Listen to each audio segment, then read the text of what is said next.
Vous dites ce que vous voulez, hein. Non, on montre seulement Kinshasa. Donc, Au montre Kinshasa. on montre, ouais. Donc tout ce que vous avez à dire, c'est bon. Voilà. D'abord, je suis très content de vous rencontrer. Je m'appelle Novo Mondo André. Je suis retraité de France. J'ai fait 25 ans en France. Ce pays, c'était le paradis de la terre. Sauf que nous-mêmes n'avons pas compris conscience de ça. Je donne un exemple bête. Le chef de l'État, je viens d'apprendre, qu'il va donner ou qu'il aurait prévu 500 jeeps pour les députés. Les députés, aucun député ne lui a demandé une jeep. Et ces députés-là ne sont pas à pied. Quel est le prix d'une jeep? Admettons, au bas mot, qu'une jeep coûte 20 000 $. J'ai appris que c'est 50 000. 50 000 $. Eh bien, le prix d'un tracteur, c'est combien pour faire l'agriculture? Eh bien, si tu sais qu'elle commande 500 tracteurs, à chaque député, on lui donne un tracteur. On demande à ces députés-là, dans sa circonscription, il va faire plus de 100 hectares ou 1000 hectares d'agriculture, planter seulement les haricots. Au bout de 4 mois, chaque hectare va apporter combien de tonnes de haricots?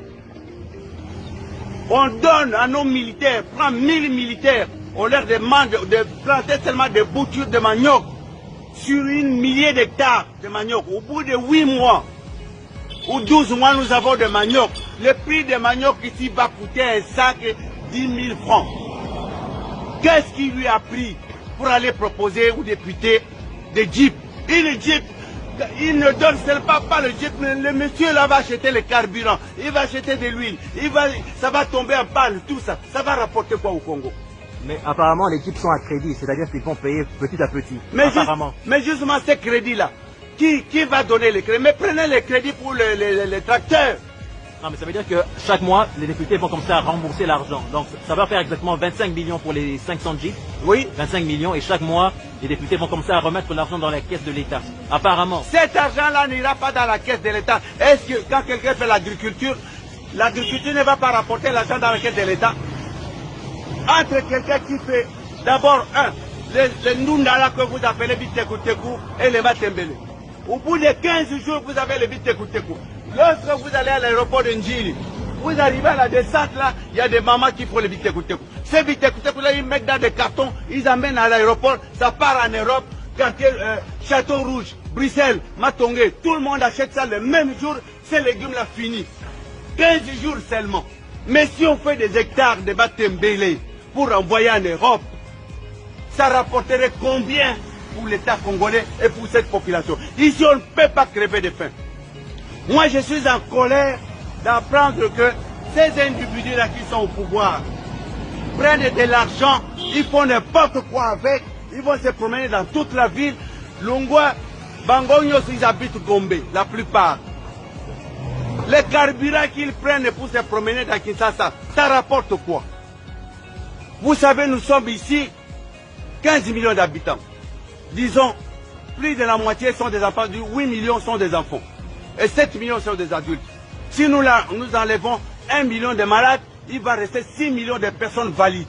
Les 6 millions de personnes valides, les femmes sont plus nombreuses que les hommes. Donc il y a 3 millions 500 femmes et 2 millions 500 hommes. À ces hommes-là, chaque homme pour lui donner une femme. Vous savez qu'on peut construire à chaque Congolais une maison, puisqu'il va prendre sa femme et ses enfants. Est-ce que nous sommes des malades quelque part? Ça ne va pas dans notre tête. Comment nous pouvons faire des choses comme si nous étions fous, nous étions des malades? Ils vont en Europe.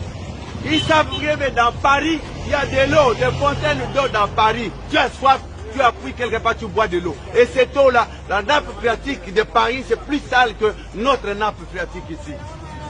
Pourquoi, bon sang?